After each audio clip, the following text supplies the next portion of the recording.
La mañana en que entré a esa sala de tribunal, mi esposo me miró directo a los ojos y se rió. No fue una risa nerviosa ni incómoda. Fue una risa de verdad, de esas que sueltas cuando algo te parece genuinamente divertido. Se inclinó hacia su abogado, lo suficientemente fuerte como para que yo escuchara cada palabra, y dijo: era demasiado pobre para contratar un abogado. Su novia, sentada 2 filas atrás con un saco que costaba más que mi asignación mensual para vivienda, agregó su propio comentario, solo para asegurarse de que entendiera exactamente lo poca cosa que ellos pensaban que yo era. Lo que ninguno de los dos sabía era que llevaba los últimos 4 meses preparándome precisamente para ese momento. Y para cuando terminara aquella audiencia, ambos entenderían lo que significa subestimar a una mujer que sabe esperar. Me llamo Caroline Adams. Tengo 34 años y llevo 12 años en el ejército de los Estados Unidos.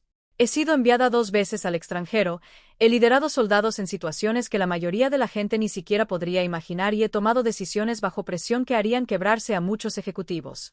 Pero nada me preparó para el tipo de presión que sentí al estar sola frente a la mesa de la parte demandada, usando mi uniforme de gala, mientras mi esposo se encontraba al otro lado de la sala, rodeado por el abogado de divorcios más caro del estado. Daniel Adams, de 39 años, era el director ejecutivo de una empresa constructora que había levantado prácticamente desde cero. Era encantador de esa manera en que suelen serlo los hombres a los que nunca les han dicho que no. Durante 11 años, fue mi esposo. Durante los últimos 3, había ido convirtiéndose poco a poco en alguien a quien ya no reconocía.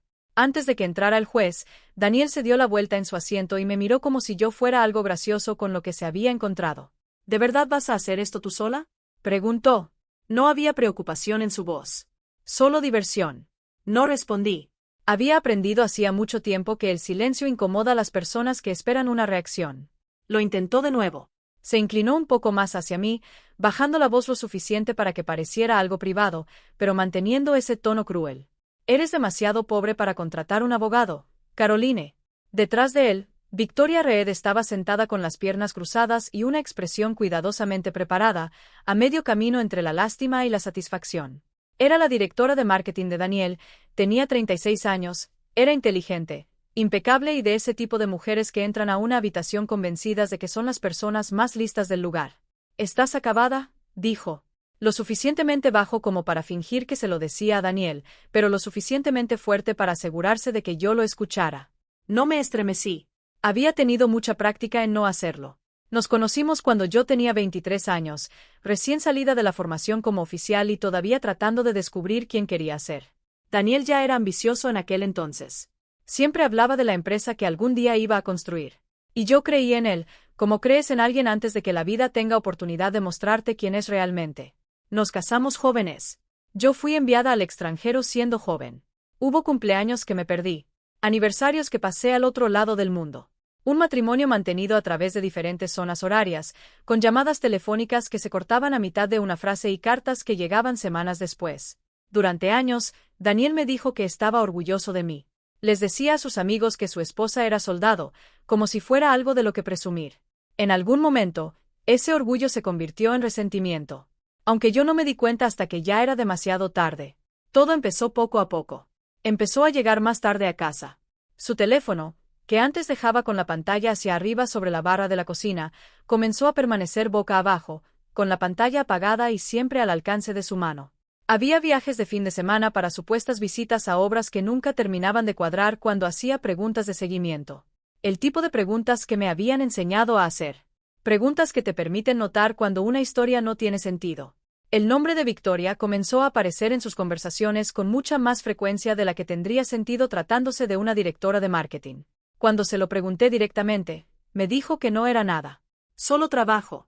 Y lo dijo con una facilidad que me indicó que se lo había repetido tantas veces a sí mismo que ya se lo creía. Descubrí la verdad un martes cualquiera. Daniel había dejado su tableta sobre la barra de la cocina y una notificación iluminó la pantalla antes de que volviera a bloquearse. Solo necesité leer lo suficiente para entender en qué se había convertido mi matrimonio. No lo confronté esa noche. No lloré frente a él. En cambio, algo dentro de mí se quedó completamente quieto y enfocado. La misma calma que había sentido en situaciones mucho más peligrosas que un esposo infiel. Empecé a prestar atención. Empecé a guardar registros. No dije una sola palabra. Lo que todavía no sabía era que Daniel no solo estaba planeando dejarme por otra mujer. Estaba planeando dejarme sin nada. Había contratado a Richard Cole, uno de los abogados de divorcio más agresivos de la región, un hombre conocido por asegurarse de que sus clientes salieran de los divorcios quedándose con todo. Daniel estaba completamente convencido, sin una pizca de duda, de que yo no tenía manera de defenderme. Pensaba que la pobreza era mi debilidad. Pensaba que mi silencio significaba rendición. No tenía idea de que yo ya había comenzado a construir algo que él no podía ver, pieza por pieza, documento por documento, durante las horas silenciosas de la noche, cuando él creía que yo estaba dormida. Pensaba que no tenía abogado porque no tenía dinero. Lo que no entendía era que yo me había estado preparando para ese día de una manera completamente diferente. Richard Cole se puso de pie primero. Lo observé recorrer la sala de la manera en que siempre lo hacen los abogados caros, como si el resultado ya estuviera decidido y aquella audiencia fuera solo una formalidad a la que él había tenido la generosidad de asistir. Le dijo al juez que Daniel había construido la gran mayoría de la riqueza de nuestra familia gracias a su propio esfuerzo y visión. Dijo que yo había pasado tanto tiempo fuera de casa durante nuestro matrimonio, debido a mis despliegues, que prácticamente no había contribuido en nada a nuestras finanzas. Lo dijo con total seguridad, como si fuera un hecho y no una estrategia. Yo observé el rostro del juez Whitmore buscando alguna reacción. No hubo ninguna. Todavía no. Daniel quería la casa. Quería la mayoría de nuestras cuentas de inversión. Quería el control total de la empresa. Y en los documentos que su abogado había presentado, había una petición para que yo no recibiera ninguna parte significativa de los bienes matrimoniales, argumentando que no había contribuido de manera importante a construirlos. Me quedé sentada y dejé que aquellas palabras flotaran en el aire. Después vino la parte de atacar mi reputación. La parte que sabía que llegaría desde el día en que descubrí a quien había contratado Daniel. Richard presentó la imagen de una mujer que rara vez estaba en casa, más comprometida con su carrera que con su matrimonio. No utilizó la palabra fría, pero construyó cuidadosamente esa idea, oración tras oración, hasta que la insinuación hizo el trabajo por él. Y entonces llamó a Victoria para que declarara. Ella se levantó como si hubiera ensayado aquel momento. Y probablemente lo había hecho.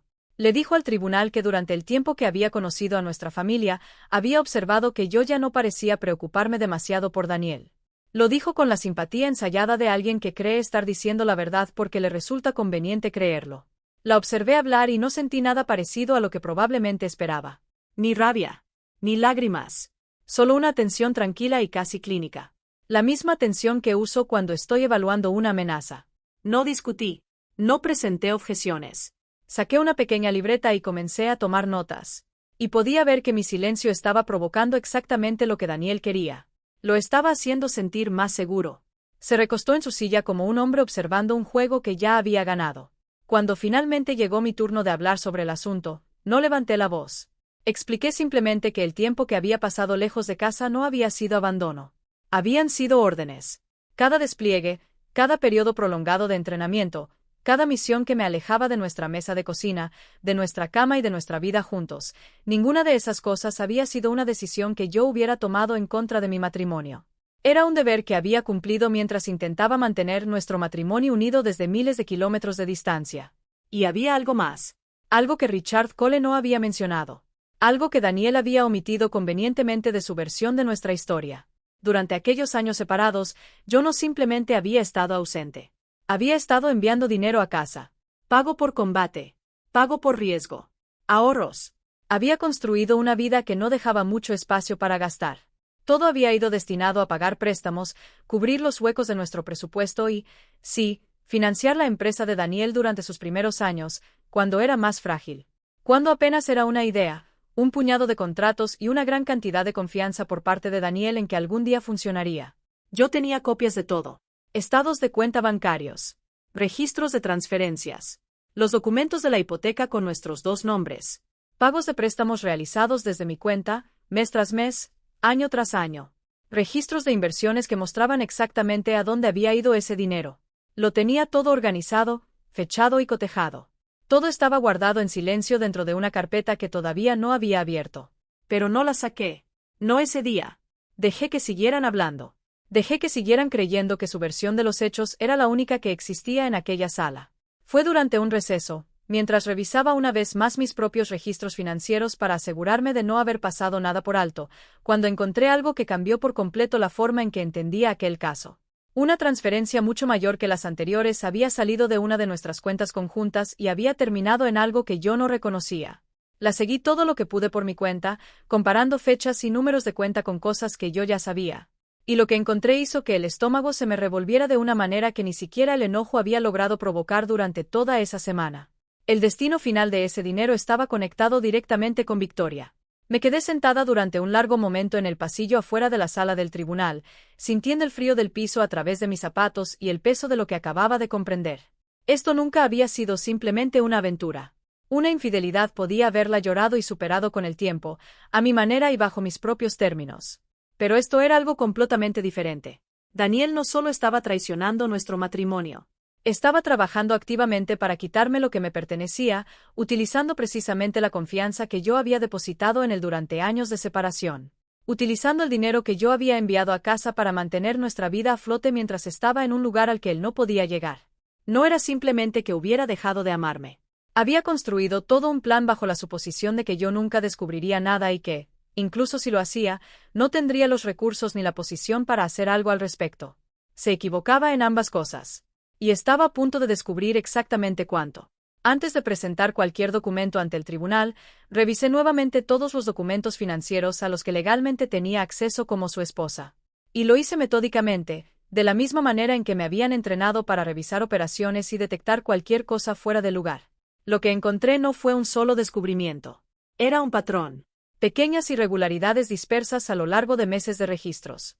El tipo de cosas que por separado no significan nada, pero que significan absolutamente todo cuando las colocas una junto a otra. Había facturas de la empresa que no coincidían con lo que mostraban los reportes contables. Gastos que no tenían un propósito comercial claro. Y varios de esos gastos conducían directamente a Victoria. Durante un descanso, afuera de la sala del tribunal, ella me encontró en el pasillo. Esta vez ni siquiera se molestó en bajar la voz. Él me eligió a mí, dijo, cruzándose de brazos y levantando la barbilla como si estuviera dando una noticia que esperaba que me destruyera. Deberías simplemente aceptarlo. La miré durante unos segundos antes de responder. No estoy peleando por un hombre que decidió traicionar su propio matrimonio. Y lo dije en serio. No había actuación. No había amargura disfrazada de fortaleza. Era simplemente la verdad. Aún así, ella se rió. Fue una risa corta y despectiva, porque asumió que yo solo estaba tratando de guardar las apariencias frente a ella. No tenía idea de cuánto había dejado atrás ese punto. Lo que descubrí después explicó muchas cosas sobre por qué ella estaba tan segura de sí misma. Daniel le había dicho a Victoria que, una vez finalizado el divorcio, pensaba usar dinero de nuestros bienes compartidos para comprarle una casa. También le había prometido un ascenso. Uno de verdad. Un puesto de gerencia dentro de la empresa, algo que pondría su nombre en una puerta de una manera que las directoras de marketing normalmente no conseguían. Él no solo me estaba dejando por ella. Estaba construyendo todo un futuro para los dos. Y pensaba financiarlo con recursos que pertenecían a nuestro matrimonio. Recursos que, en gran parte, existían gracias al dinero que yo había enviado a casa mientras estaba estacionada en el extranjero. Una vez que entendí eso, todo empezó a encajar de una manera que antes no había podido ver. Daniel no estaba simplemente intentando ganar el divorcio. Tenía un plan de 3 partes. Primero, presentarme como una esposa negligente, una soldada ausente que no merecía una parte justa de nada. Segundo, quedarse con la mayor cantidad posible de los bienes matrimoniales. Tercero, usar ese dinero, mi dinero, para construir una nueva vida con Victoria, una vida que comenzaría en cuanto la tinta se secara sobre nuestros papeles de divorcio. Dejé que la rabia estuviera conmigo exactamente el tiempo que yo decidí. Después la aparté. Porque la rabia no iba a ganar este caso. La precisión sí. Fue durante ese mismo periodo, mientras revisaba unas cajas viejas que había guardado en una bodega desde mi último despliegue, cuando encontré algo en lo que no había pensado durante años. Una carta. El papel estaba amarillento y suave en las orillas por el paso del tiempo y la humedad. Reconocí mi propia letra en el frente antes de terminar de abrir la caja. La había escrito durante uno de mis despliegues, durante una de esas horas tranquilas entre misiones en las que la mente empieza a pensar en las personas que amas y en la vida que intentas proteger desde lejos. Recordé haberla escrito. Recordé el dolor. La forma en que había derramado algo completamente sincero sobre aquella hoja porque no había nadie cerca que pudiera verme siendo tan vulnerable. Nunca la había enviado. Me senté en el piso de mi departamento sosteniendo aquel sobre durante mucho tiempo. Lo giré entre mis manos, sintiendo la extraña conexión con una versión de mí misma en la que no había pensado durante años. En aquel entonces, todavía creía completamente en la vida que Daniel y yo estábamos construyendo. Todavía creía en él. Aquella carta guardaba una parte de esa fe, intacta y preservada. La había escrito una mujer que no tenía idea de lo que estaba por venir. La pregunta que seguía dando vueltas en mi cabeza no era por qué la había conservado. Eso lo entendía. Hay cosas que uno guarda sin saber exactamente por qué. De la misma manera que conservas una fotografía de un lugar al que ya no puedes regresar. La verdadera pregunta era otra.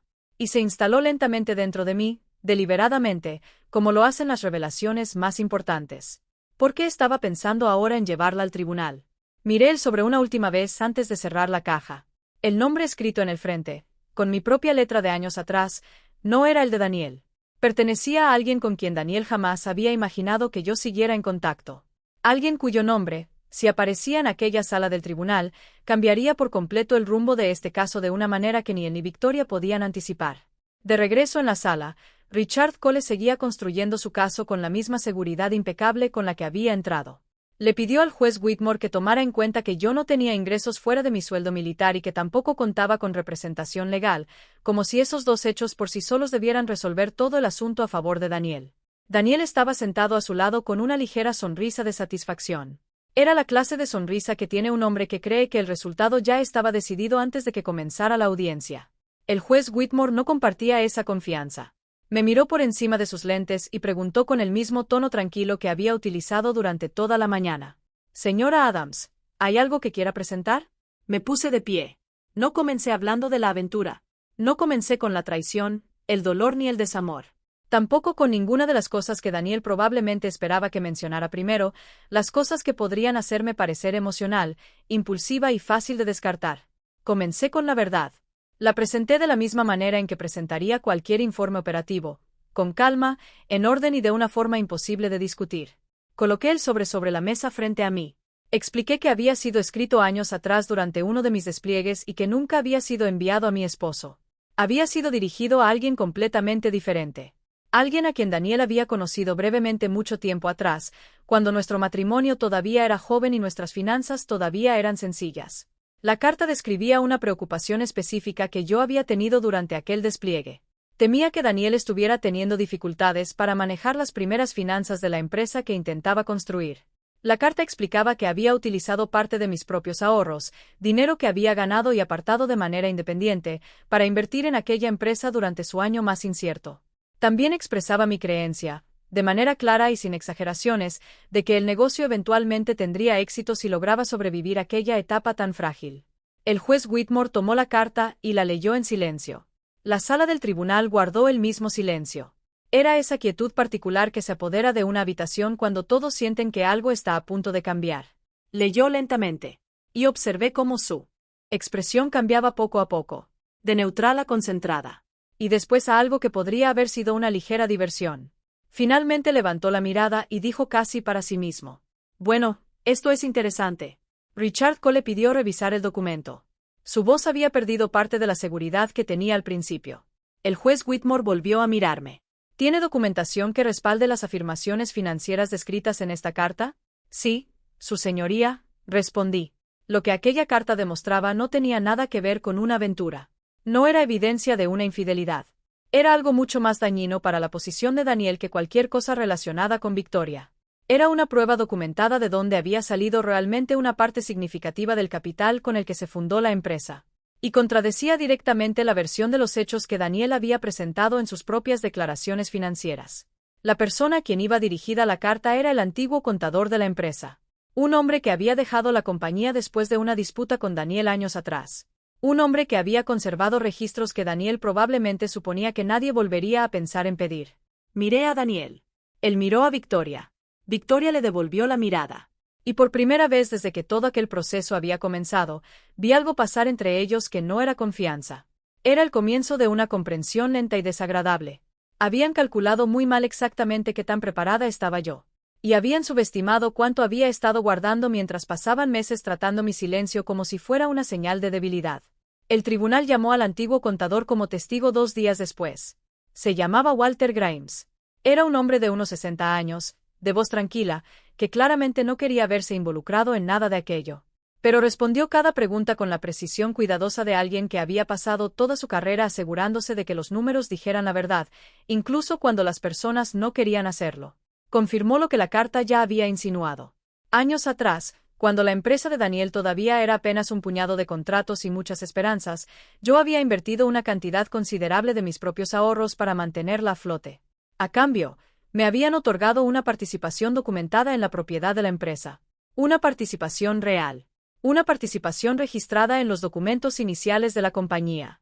Pero, aparentemente, en algún momento durante la siguiente década, Daniel decidió que era más fácil simplemente omitir ese detalle de todas las conversaciones que alguna vez tuvimos sobre el negocio. Esa participación nunca había desaparecido legalmente. Daniel simplemente había pasado años fingiendo que no existía. Los registros de Walter fueron todavía más lejos. Mostraban un patrón de fondos de la empresa pasando por varias cuentas durante los últimos años. Fondos que eventualmente terminaban en lugares que no tenían absolutamente nada que ver con contratos de construcción, nóminas o equipos.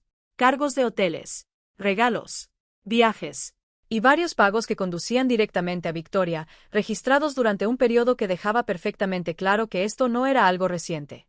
Llevaba mucho tiempo ocurriendo. Observé cómo cambiaba la postura de Richard Cole mientras Walter declaraba. Había construido todo su argumento inicial bajo la suposición de que Daniel le había contado la verdad sobre las finanzas de la empresa y sobre mi participación en ella. Ahora estaba escuchando, en tiempo real y frente a un juez, que su propio cliente había ocultado detalles que cambiaban fundamentalmente el caso que él supuestamente iba a ganar. Se volvió hacia Daniel durante una breve pausa y le preguntó algo en voz baja. La respuesta de Daniel, fuera cual fuera, no pareció convencerlo. Después de eso, las preguntas de Richard hacia Daniel se volvieron más incisivas. Las respuestas de Daniel se volvieron menos seguras. Entonces llegó el turno de Victoria de quedar mucho más involucrada de lo que jamás había pensado. Presenté documentación que demostraba que ella había aprobado varias de las transacciones señaladas por Walter. Había documentos relacionados con la autorización de gastos dentro del presupuesto de marketing de la empresa. Documentos que requerían su firma y demostraban que sabía hacia dónde estaba yendo realmente el dinero. Cuando le preguntaron al respecto, Victoria afirmó que no tenía idea de dónde había salido originalmente el dinero. Dijo que simplemente le habían indicado que firmara los documentos que ponían frente a ella. Yo solo le hice una pregunta. Entonces, ¿por qué los firmaste? No tuvo respuesta. El silencio que siguió dijo más que cualquier respuesta que pudiera haber dado. En ese momento, el juez Whitmore ordenó una revisión completa de los bienes matrimoniales, junto con los registros financieros de la empresa de varios años atrás. Y con esa orden, algo cambió en la sala. Pude sentirlo incluso antes de que alguien lo dijera en voz alta. Daniel ya no estaba dirigiendo aquella historia. En realidad, hacía tiempo que había dejado de hacerlo. Pero ahora todos en aquella sala podían verlo también. Había una cosa más que todavía no había presentado. Algo que había estado guardando, no para crear dramatismo, sino porque quería que los cimientos del caso estuvieran completamente establecidos antes de mostrarlo. No era simplemente una prueba de que el dinero había sido movido de maneras indebidas. Era una prueba de que, cuando Daniel presentó sus declaraciones financieras para este divorcio, había tergiversado deliberadamente el valor y la estructura de propiedad de la empresa. Había ocultado activos que legalmente también incluían mi nombre. Lo miré desde el otro lado de la sala. Y por primera vez desde que todo este proceso había comenzado, me permití decir en voz alta lo que llevaba pensando desde el día en que descubrí aquella transferencia a la cuenta de Victoria. No perdiste esto porque yo encontrara un abogado mejor que tú, dije, con la voz firme y lo suficientemente alta para que todos me escucharan. Perdiste porque asumiste que yo no sabía lo que estaba haciendo.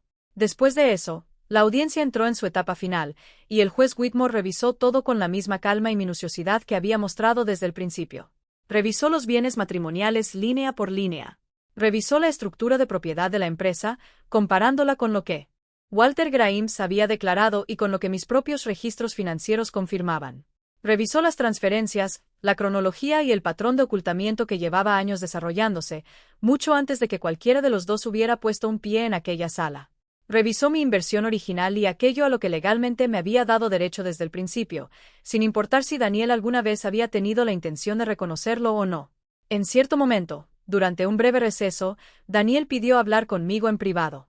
Me negué. Me siguió por parte del pasillo. De todos modos, su voz bajó hasta adoptar un tono más suave, uno que casi sonaba como el hombre con el que me casé 11 años atrás. Comenzó a hablar de nuestros primeros años, de lo felices que habíamos sido, de cuánto esperaba mis cartas cuando yo estaba en el extranjero. Lo dejé terminar. Después le dije con calma que no escuchaba arrepentimiento en ninguna de sus palabras. Escuchaba miedo. Miedo de perder dinero, no miedo de perderme a mí. Son cosas muy diferentes. Y había tenido mucho tiempo para aprender a distinguirlas. De regreso en la sala, Victoria había llegado a su propio límite. Toda la lealtad que hubiera sentido hacia Daniel durante las primeras etapas de la audiencia pareció desaparecer en el momento en que la revisión financiera comenzó a cerrarse sobre ambos. Se volteó hacia el frente a todos.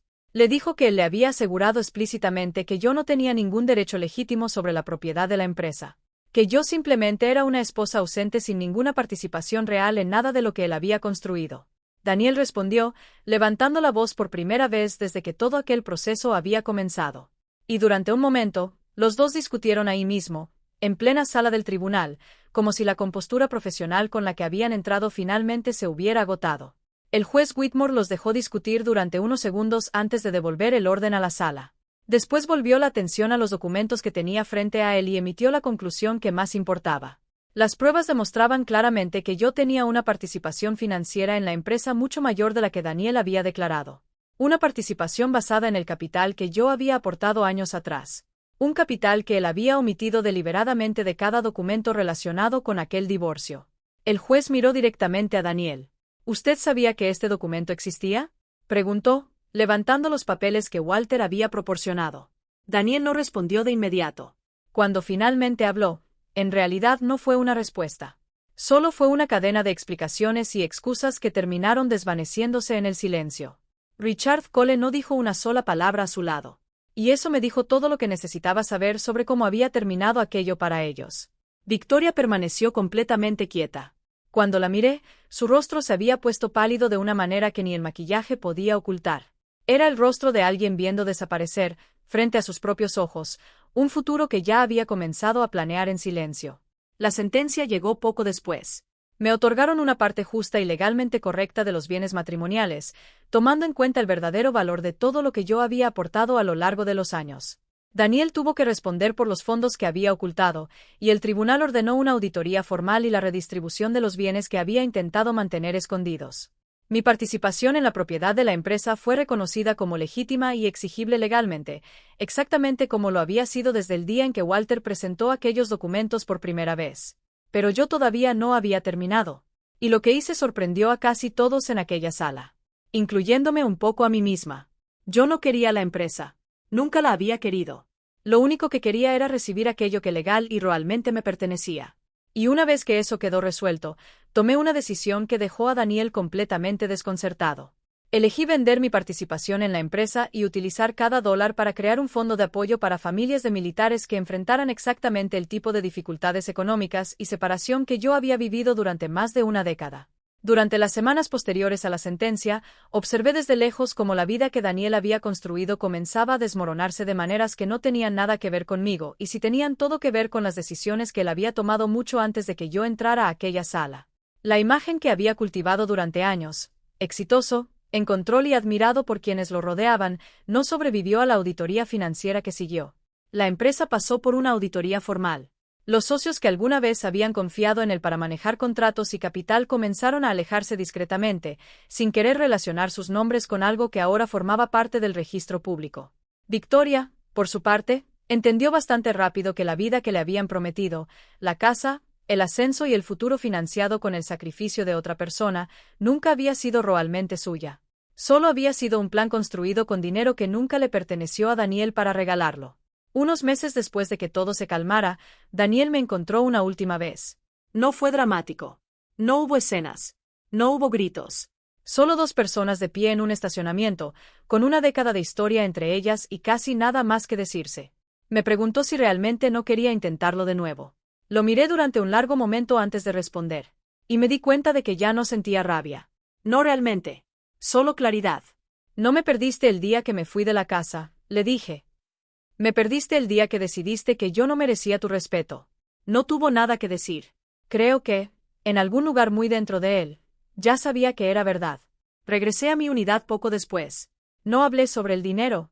No respondí a los rumores que comenzaron a circular, ni a las distintas versiones de la historia que cambiaban dependiendo de quién las contara. No sentía ninguna necesidad de defenderme ni de demostrar lo fuerte que había sido durante todo aquello. Hay cosas que no necesitan una audiencia para ser reales. A veces pienso en aquella carta, la que terminó cambiando por completo el rumbo de aquella audiencia. Nunca la escribí pensando que algún día se convertiría en una prueba. Durante un divorcio. La escribí durante una etapa difícil y solitaria de un despliegue. La escribió una mujer que todavía creía completamente en el matrimonio que intentaba mantener unido desde miles de kilómetros de distancia. Nació de la confianza, no de una estrategia. Fue Daniel quien la convirtió en un arma simplemente al mentir sobre la verdad que contenía. Yo no destruí nada aquel día en el tribunal. Simplemente dejé de permitir que su versión de los hechos quedara sin ser cuestionada. Hace poco estuve frente a un grupo de jóvenes miembros del servicio militar. La mayoría todavía estaba comenzando sus carreras, todavía aprendiendo lo que significa construir una vida alrededor de algo tan exigente como el servicio militar. Les hablé de la lealtad. De lo que realmente significa estar presente para las personas que amas, incluso cuando el deber te lleva completamente lejos de ellas. Pero también me aseguré de decirles algo más. Algo que me hubiera gustado que alguien me dijera años atrás. La lealtad nunca debió ser un cheque en blanco. No significa soportar el desprecio en silencio y llamarlo fortaleza. No significa hacerte pequeña para que otra persona pueda sentirse más grande. La verdadera lealtad tiene un límite. Y cuando alguien te demuestra que está dispuesto a cruzarlo, tienes derecho a dejar de darle el beneficio de la duda. Esa noche, me senté sola con aquella vieja carta una vez más. Leí mi propia letra de una versión de mí misma que apenas reconocía. Después la doblé con cuidado y la guardé en una pequeña caja de madera donde conservo las cosas que más han significado para mí a lo largo del camino. Antes pensaba que ganar significaba hacer que Daniel pagara por lo que había hecho. Pasé meses preparándome para ese momento. Cada documento, cada transferencia rastreada, cada detalle preparado para una batalla que esperaba que fuera desagradable. Pero en algún punto de todo aquello, el significado de ganar cambió para mí. Dejó de tratarse de lo que le sucediera a él. Comenzó a tratarse de salir de aquel matrimonio todavía entera. Todavía siendo yo. Sin perder las partes de mí que más importaban solo para sobrevivirlo. Daniel alguna vez pensó que yo era demasiado pobre para contratar un abogado.